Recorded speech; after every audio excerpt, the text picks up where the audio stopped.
E aí, já pensou em ganhar muito dinheiro com um canal de corte igual esse daqui que você tá assistindo? No primeiro link da descrição temos um aulão para você que quer começar um canal de cortes e faturar muito aqui na internet. Também teremos planilhas que irão te ajudar na hora de organizar a produção do seu canal. Tá esperando o quê?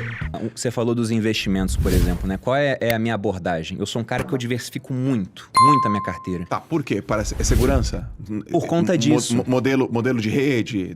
Não é descentralizado? Porque eu acho que é impossível, né, a gente validar uma determinada estratégia de investimento. Então, vamos supor que eu falo, o Warren Buffett, por exemplo, olha a estratégia dele.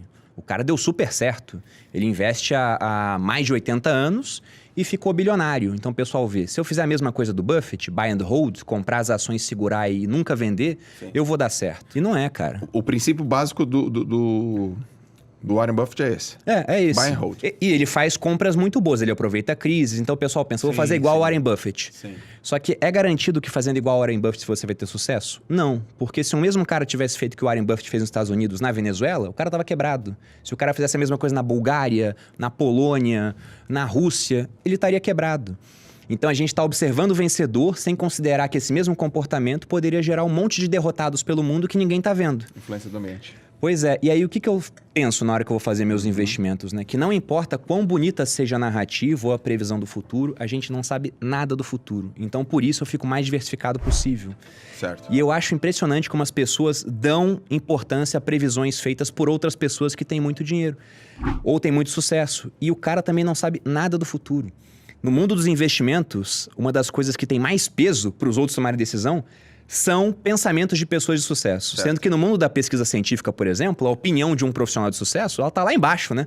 O que tem peso? São estudos, são validações. Sim. Só que no mundo dos investimentos não dá pra gente fazer esse tipo de coisa, porque é difícil você pegar duas populações e submeter a sempre um mesmo mercado perfeito para você fazer um estudo e ver, essa aqui vai ter um melhor comportamento. Só que o mercado ele muda de tempos em tempos. Então aquilo que deu certo naquele ambiente pode não dar certo no futuro. Então, como eu não acredito que valida, eu tô sempre muito diversificado. E sempre observando, né? Tem uma pesquisa, você tá falando, eu tô lembrando de uma pesquisa de um autor chamado Hans Rosling, escreveu um livro Factfulness. Ele fala assim, a capacidade do ser humano de prever o futuro é igual de um chimpanzé. Nenhuma, cara. Tipo, é muito baixa e a gente... Então ele faz umas pesquisas assim, quanto que você acha que é a taxa de mortalidade no Brasil, no mundo? Aumentou ou diminuiu? Os caras vão lá, maior certeza, erra. Quanto que as pessoas, de mulheres são alfabetizadas? Erra. Então a turma erra pra caramba. Mas assim, pensa, seria muito legal, né, para as pessoas que querem ter certeza, que querem ter tranquilidade, ter um Bruno da vida, um Warren Buffett da vida, um Thiago da vida, que dê para ela previsões. É meio que um produto irresistível, né? Todo mundo quer, pô. Todo mundo quer, Todo mundo quer. Mas assim, de fato, é pouco provável que isso aconteça.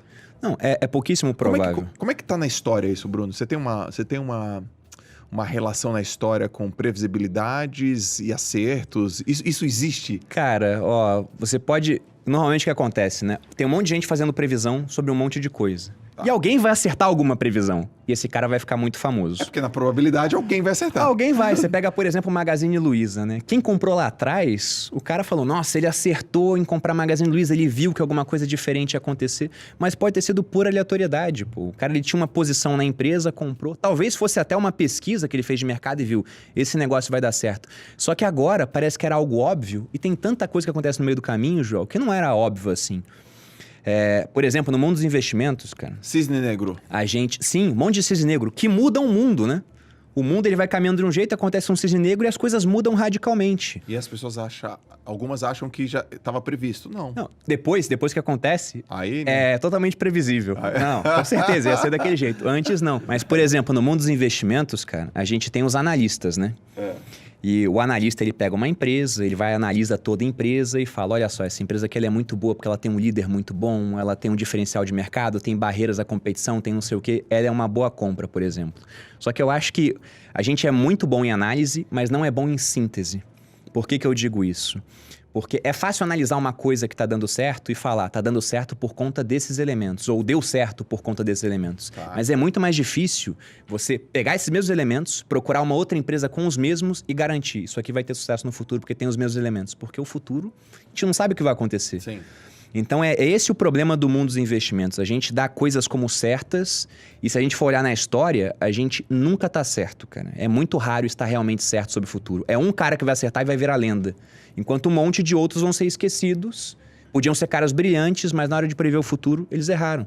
Eu tava falando com o Kaique antes da gente começar sobre a internet, como é rápido, né, as mudanças. Certo. Tem um prêmio Nobel, o Paul Krugman, que ele falava que o impacto da internet ia ser igual ao de um aparelho de fax.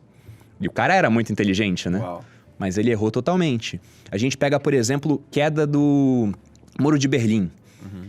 Quando você vai estudar a história hoje, parece que era um negócio que tava para acontecer, né? Não, era meio óbvio, né? Eles estavam decadentes na Alemanha Oriental, aí uma hora autorizaram a ida, todo mundo foi de uma vez e o muro caiu. Só que se você pega reportagens e análises de cientistas políticos, os mais brilhantes da época, em 87 ninguém previa que o Muro de Berlim ia cair. Os caras faziam projeção até 2010, 2000, com a União Soviética existindo. Ninguém falou o muro vai cair em 89 e a União Soviética vai cair em 91. Ninguém previa esse tipo de coisa. Sim. E aconteceu, foi um cisne negro, mudou a história do mundo.